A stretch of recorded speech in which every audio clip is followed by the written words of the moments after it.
Aligarh Coaching Center, an institute of science and commerce.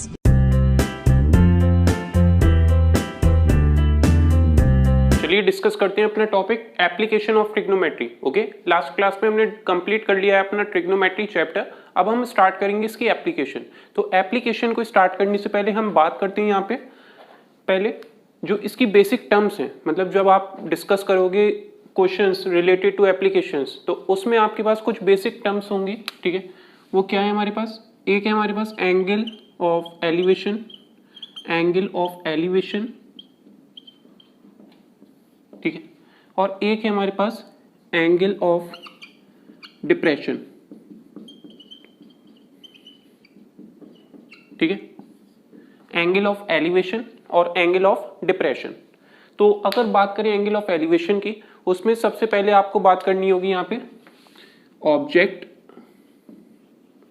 Observer. ठीक है, ये दो चीजें यूज होंगी आपके पास। एक है हमारे पास ऑब्जर्वर, ठीक है, जो ऑब्जर्व कर रहा होगा किसको? ऑब्जेक्ट को। ठीक है, एक होगा हमारे पास ऑब्जेक्ट। क्लियर? जैसे अगर बात करें यहाँ पे आपके पास से सन की रेज आ रही है आपके पास, ठीक है, यहाँ से, क्लियर, इस फॉर्म में, और यहां पे आपके पास क्या है? ऑब्जर्वर। ये क्या है? ऑब्जर्वर। ओके, तो ये ऑब्जर्व करेगा, मतलब ये जो पॉइंट होगा आई कांटेक्ट होगा यहां से, ठीक है, और इस पॉइंट को वो ऑब्जर्व कर रहा होगा। क्लियर? तो ये जो डिस्टेंस है, ये क्या है? डिस्टेंस है आपका। ठीक है, और इसको आप क्या कहते हो? Line of site, line of site. ठीक है, मतलब जो आपका डिस्टेंस होगा, जो ऑब्जर्व करने का डिस्टेंस होगा, वो क्या होगा हमारे पास? सन से लेके ऑब्जर्वर तक का वो क्या होगा हमारे पास? Line of sight. क्लियर? और ये जो एंगल फॉर्म करेगा, ठीक है, ये जो एंगल फॉर्म करेगा वो क्या होगा आपके पास? Angle of elevation, angle of elevation, और इसको हम डिनोट करते हैं इस फॉर्म में, ठीक है, ई से। तो ये क्या होगी हमारे पास? Angle of elevation. और ये जो हमारे पास डिस्टेंस होगा वो क्या होगा? इसको आप ज्वाइन कर दोगे,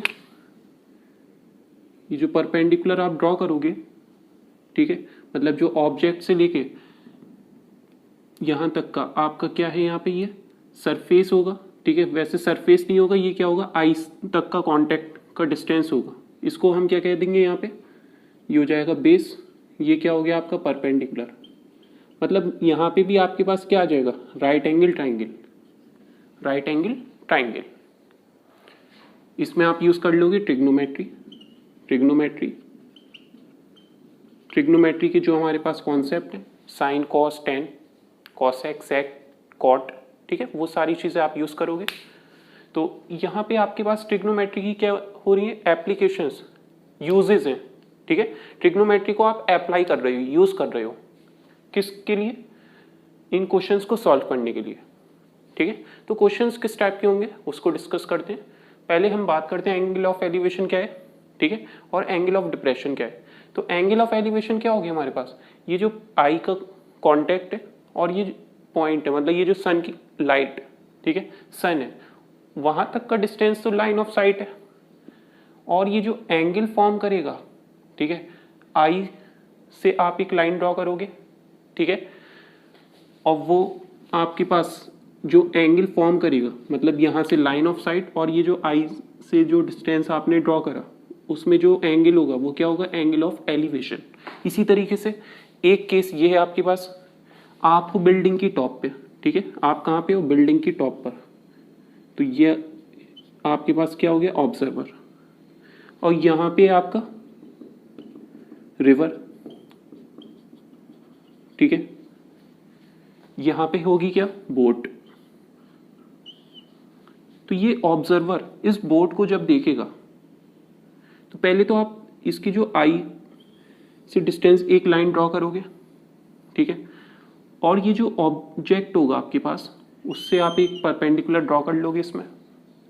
क्लियर? आई कांटेक्ट और ये जो आपकी बोट है, तो ऑब्जर्व करेगा ये, इस डिस्टेंस को आप क्या कहोगे?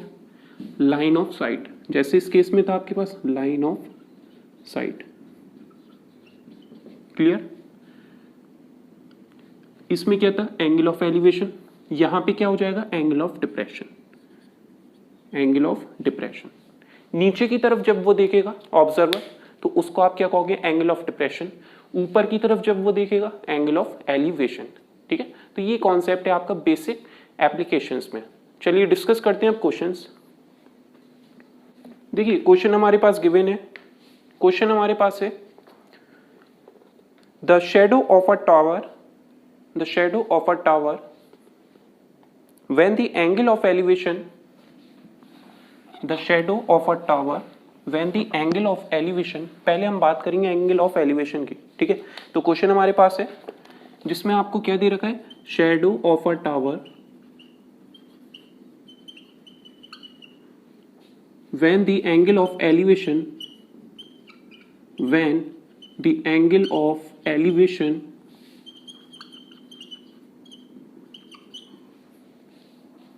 of the sun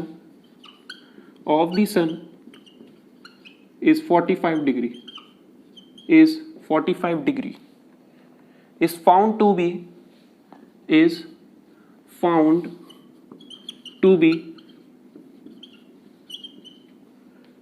10 meter longer, 10 meter longer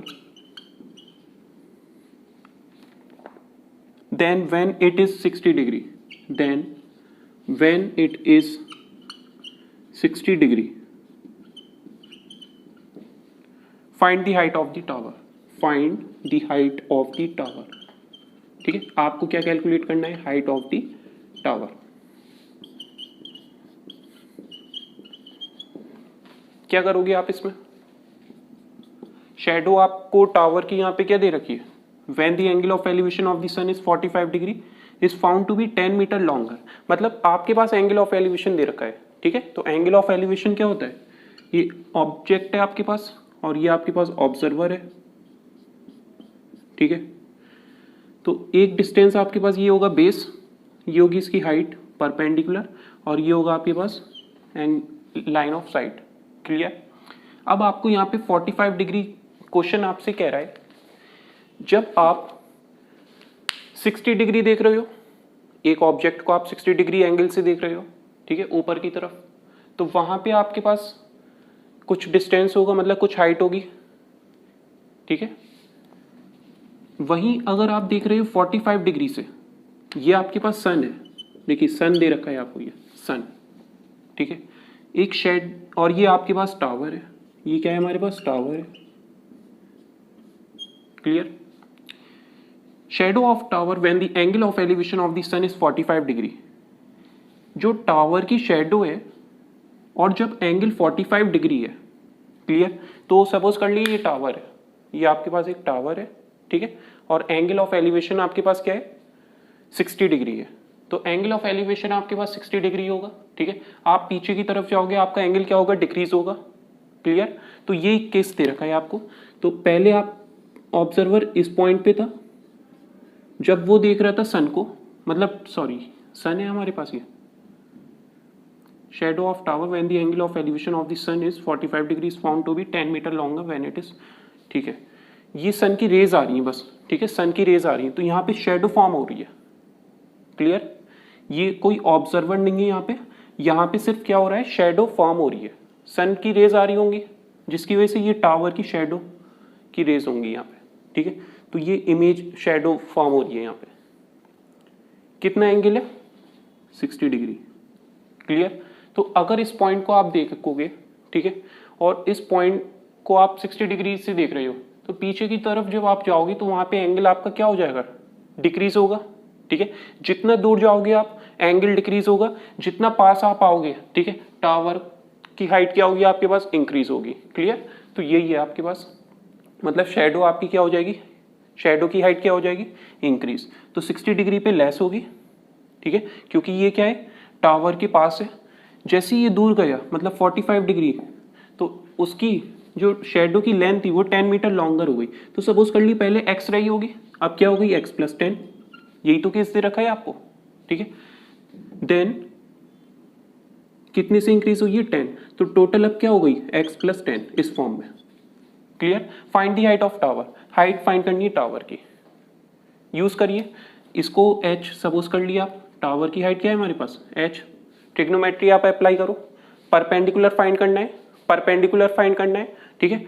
base आपको यहाँ पे गिवन है x+10, ठीक।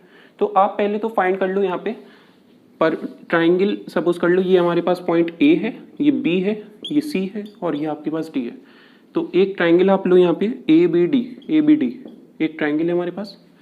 पाइथागोरस थ्योरम आप अप्लाई करो इसमें, परपेंडिकुलर अपॉन बेस क्या होगा आपके पास h अपॉन बेस क्या है x+10 इज इक्वल टू क्या होगा आपके पास यहाँ पे tan 45 की वैल्यू क्या है 1, तो h की वैल्यू क्या आ जाएगी x+10। मतलब जो बेस की वैल्यू होगी वही आपके पास क्या होगी हाइट की वैल्यू, मतलब टावर की जो हाइट होगी वो दोनों ही क्या है सेम है। क्लियर। नेक्स्ट हमें क्या फाइंड करना है यहाँ पे h की वैल्यू फाइंड करनी है, तो उसके लिए आपको x कैलकुलेट करना होगा। क्लियर। अब आपको पता है h अपॉन ट्राइंगल आप लोगे यहाँ पे ABC, आप कौन सा ट्राइंगल लोगे ABC, h upon perpendicular upon base, base क्या होगा इसका x that is BC equal to tan 60 कितना होता है √3, ठीक है। बस आपको ये वैल्यू याद होनी चाहिए, x की वैल्यू क्या आ जाएगी यहाँ से √3x।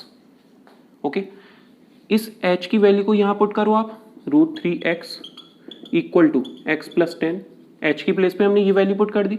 ओके, क्या हो जाएगा ये आपके पास सॉल्व होके √3 - 1, इस x को आप ट्रांसफर कर दिए लेफ्ट साइड में, x कॉमन ले लिया इक्वल टू 10, तो x की वैल्यू क्या आ गई 10 अपॉन √3 - 1। x की प्लेस पे आप पुट कर दो, यहाँ पे x की वैल्यू पुट कर दो, तो h की वैल्यू आ जाएगी आपके पास 10 अपॉन √3 - 1 प्लस 10, 10 कॉमन ले लिए और 1 अपॉन √3 - 1 प्लस 1, ये हो गया आपका आंसर। ठीक है, ये क्या हो गई हाइट ऑफ टावर। बिल्कुल बेसिक आपको ट्रिग्नोमेट्री अप्लाई करनी है यहाँ पे क्वेश्चंस में। क्लियर। तो ये आपके पास क्या आ जाएगी हाइट टावर की।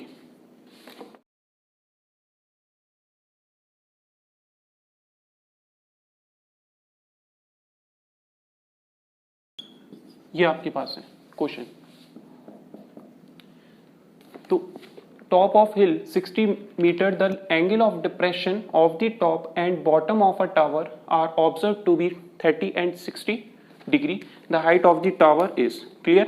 तो आपसे यहाँ पे क्या पूछ रहा है हाइट पूछ रहा है किसकी टावर की। क्लियर। तो इसके लिए क्या करोगे आप, ये आप सपोज कर लो ये आपके पास टॉप है हिल का। ओके, और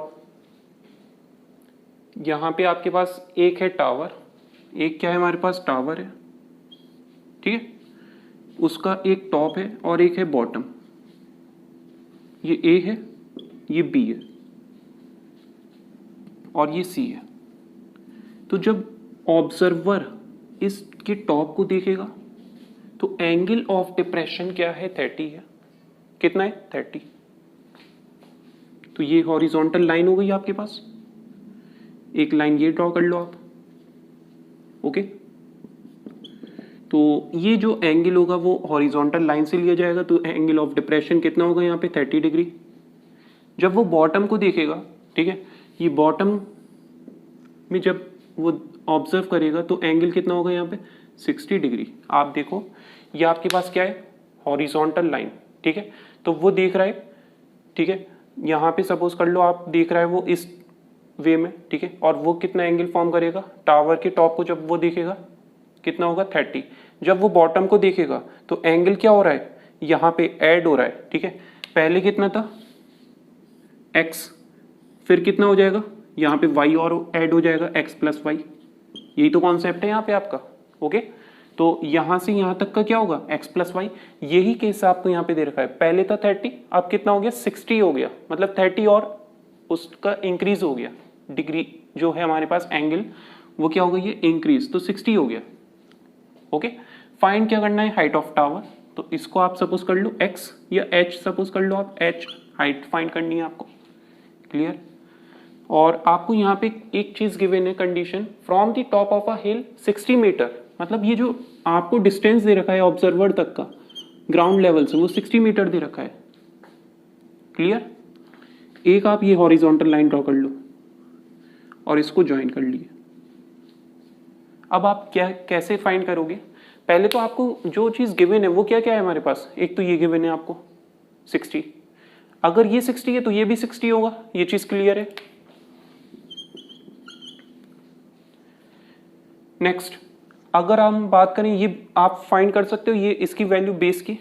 देखिए ये 60 कैसे है, पहले तो इसकी बात करते हैं। ये परपेंडिकुलर है, आपको पता है ये परपेंडिकुलर है, ये भी परपेंडिकुलर होगा आपके पास, ओके, क्योंकि जो टावर होगा वो परपेंडिकुलर होगा। ऐसा तो नहीं हो सकता टावर इस फॉर्म में हो, टावर हमेशा इसी फॉर्म में होगा। तो ये आपके पास क्या होगा 90 डिग्री। तो ये दोनों लाइन क्या हो गई पैरेलल, 60 है, ये भी 60 होगा। अब आपको ये फाइंड करना है पहले तो बेस। तो बेस हमारे पास क्या होगा, पहले आपने सपोज कर लिया ए है बॉटम, बी है टॉप और ये है सी ऑब्जर्वर की पोजीशन। ये सपोज कर लो आप डी है पॉइंट और ये पॉइंट है हमारे पास ई। क्लियर, अब फाइंड कर लिया।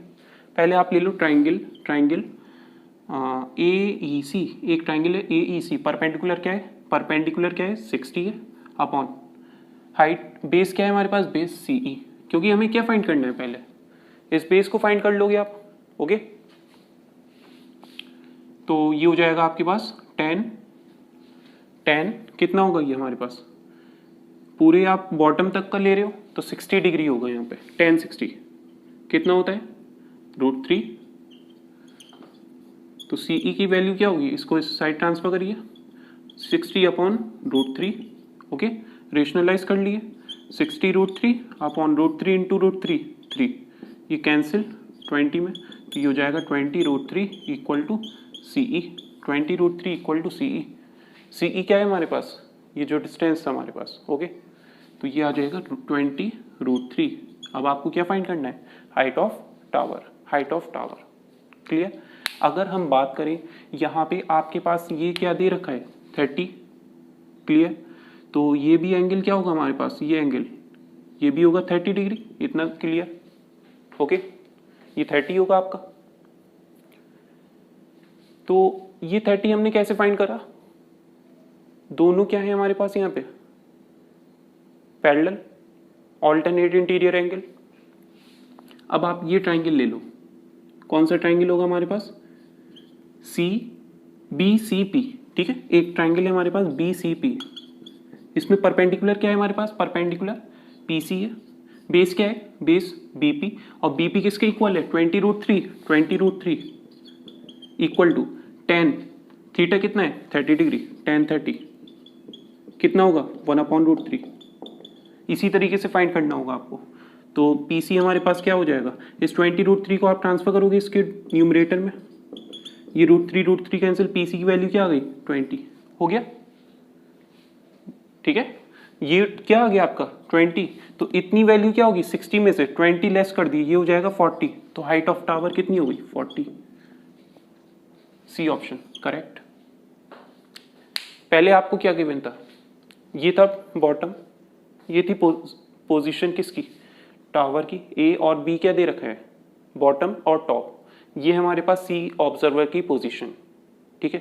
पहले वो टॉप को देखेगा, 30 डिग्री एंगल फॉर्म होगा, ठीक है। और कैसे कैलकुलेट होता है, ये हॉरिजॉन्टल लाइन है हमारे पास, ठीक है। ये हॉरिजॉन्टल लाइन होगी और वो टावर के टॉप को देखेगा, तो इतना एंगल जो होगा हमारे पास, इतना एंगल वो कितना होगा आपके पास यहाँ पे 30 डिग्री, ठीक है। और फिर वो टॉप बॉटम को देखेगा टावर के, तो यहाँ पे एंगल कितना हो जाएगा आपके पास, ये पूरा एंगल क्या होगा हमारे पास, बॉटम का एंगल 60 डिग्री, ठीक है। ये 30 तो ये 30 होगा, ये चीज क्लियर है। एक लाइन ड्रॉ करी हॉरिजॉन्टल लाइन, जैसे आपके पास एक टावर यहाँ पे सपोज कर लीजिए, ये टावर है हमारे पास, तो वो एक लाइन ड्रॉ करेगा, ठीक है। तो यहाँ पे ये जो एंगल इस तरीके से आपके पास लाइन ऑफ साइट होगी, तो ये जो एंगल होगा वो एंगल आपके पास एंगल ऑफ डिप्रेशन, यहाँ पे 30 है तो ये भी 30, ये 60 है तो आपके पास ये भी क्या होगा 60 डिग्री, ये 60 डिग्री ये वाला, ठीक है। तो आपने पहले क्या करा, एक ट्राइंगल लिया यहाँ पे ए ई सी, ओके, या आप ये ट्राइंगल भी ले सकते थे ए डी सी, क्लियर। तो 60 अपॉन बेस हमारे पास सीई, ये कैलकुलेट हो गया। तो आपने अब कौन सा ट्राइंगल ले लिया, ये ट्राइंगल ले लिया, ठीक है। आप इस फॉर्म में भी ले सकते हो, पहले ये बड़ा वाला ट्राइंगल लो, फिर ये छोटा जो ट्राइंगल है, पहले इसकी वैल्यू फाइंड करी, इस वैल्यू को यहां पे यूज करा और ये वैल्यू कैलकुलेट करी, और फिर हाइट ऑफ टावर कैलकुलेट कर ली लेस करके 60 में से। नेक्स्ट क्वेश्चन,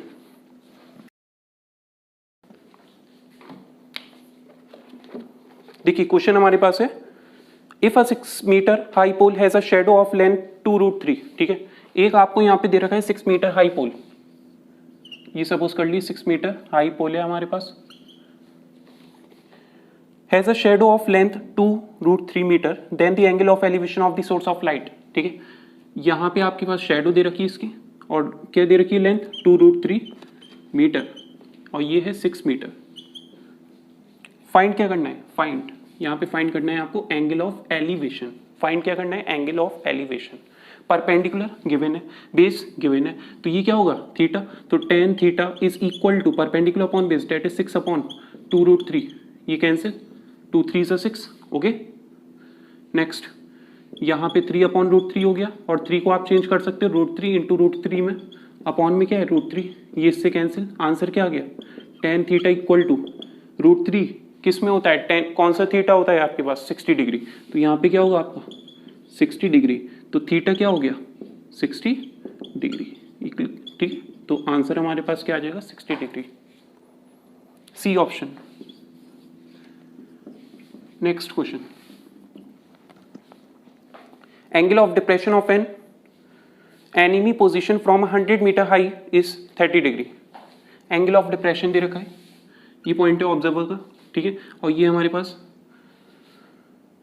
पॉइंट है, ये आप एक लाइन हॉरिजॉन्टल ड्रॉ करोगे, एंगल ऑफ डिप्रेशन कितना हो जाएगा 30 डिग्री 100 मीटर, ठीक है, angle of depression of an enemy position from 100 metre high, यहाँ पे एनिमी है, ठीक है, उसका एंगल ऑफ डिप्रेशन कितना है 30 डिग्री, और यहाँ पे जो हाइट दे रखी है वो कितना दे रखी है 100 metre.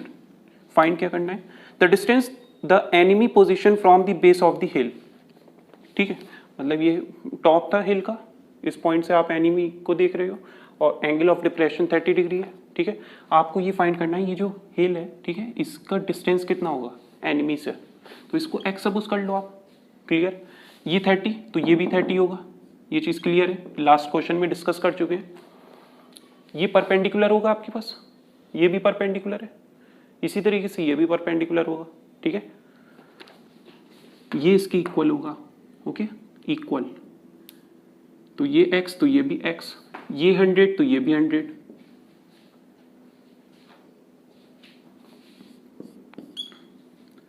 Perpendicular A B C, ठीक है, ट्राइंगल ले लो आप ए बी सी, परपेंडिकुलर क्या है 100, बेस क्या है x, ठीक है, मतलब ये x है और ये परपेंडिकुलर है आपके पास, थीटा कितना है tan 30, कितना होता है tan 30 1/√3 equal to 100 upon x, तो x की वैल्यू फाइंड करनी है, इसको इस साइड ट्रांसफर कर दिए, कितना होगा 100 √3, ये क्या आ गया x, ओके, तो ये हो गया आपका डिस्टेंस जो एनिमी को मूव करना होगा, ठीक है, हिल के बॉटम तक, वो हो गया 100√3, ओके।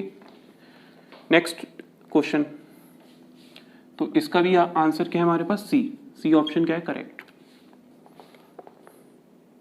नेक्स्ट है, a person standing on the bank of a river find that the angle of elevation of the top of tower on the opposite bank is 45 degree, then which of the following statement is correct। देखिए इसमें एक condition given है आपको, ठीक है, तो condition आपको जो गिवन है वो क्या कह रहा है, a person standing on the bank, ठीक है, तो इसको नोट करते हैं, person standing on the bank of a river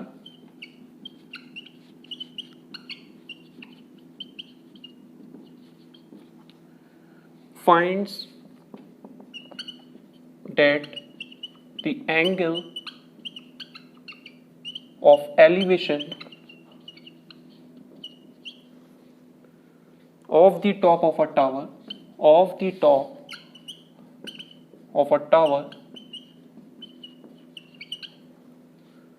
on the opposite bank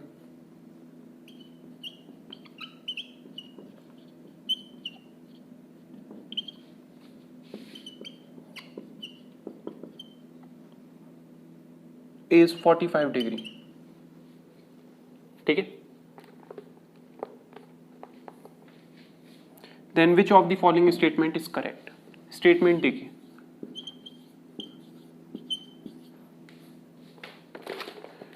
breath of the river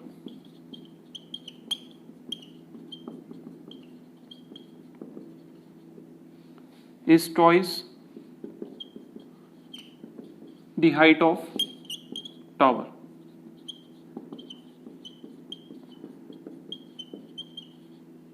ठीक है, अब इसमें ले रहे ब्रेथ इक्वल है आपकी हाइट के, इस फॉर्म में दे रखा है। पहले क्या दे रखा है, फर्स्ट ऑप्शन में ब्रेथ दे रखी है आपको 2 टाइम्स ऑफ हाइट, और ब्रेथ दे रखी है हाइट के इक्वल सेकंड केस में। नेक्स्ट ब्रेथ दे रखी है आपको 1/2 h, और लास्ट है नन। तो पहले तो इसकी फिगर देखते हैं। फिगर क्या है आपके पास, एक टावर है हमारे पास, एक टावर है, ठीक है, और एक है हमारे पास यहाँ पे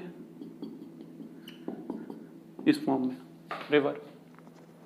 तो एक पर्सन है standing on the bank of a river, finds that the angle of elevation of the top of a tower on the opposite bank is 45 degree. ठीक है, तो इस फॉर्म में देख लो आप, ये एंगल ऑफ एलिवेशन दे रखा है, कितना दे रखा है 45 डिग्री। तो ये हॉरिजॉन्टल लाइन होगी हमारे पास 45 डिग्री है। ओके, तो tan थीटा ही तो होगा हमारे पास परपेंडिकुलर, और बेस आप लोगे यहाँ पे परपेंडिकुलर क्या है, हाइट है, और ब्रेथ क्या है, रिवर की बेस है, यही है कॉन्सेप्ट। तो ये हो गई हाइट और ये हो गई ब्रेथ। तो h/b इक्वल है हमारे पास किसके, tan 45 के, बताइए यही है। tan 45 की वैल्यू 1, तो h किसके इक्वल होगा, इस b को ट्रांसफर करोगे आप न्यूमरेटर में, तो h इक्वल होगा b के। तो कौन सा ऑप्शन होगा, b option correct, b equal to h। ठीक है, मतलब यहाँ पे जो ब्रेथ होगी रिवर की और जो हाइट होगी टावर की, वो दोनों ही क्या होगी आपके पास, सेम होगी, इक्वल होगी। ठीक है, नेक्स्ट क्वेश्चन।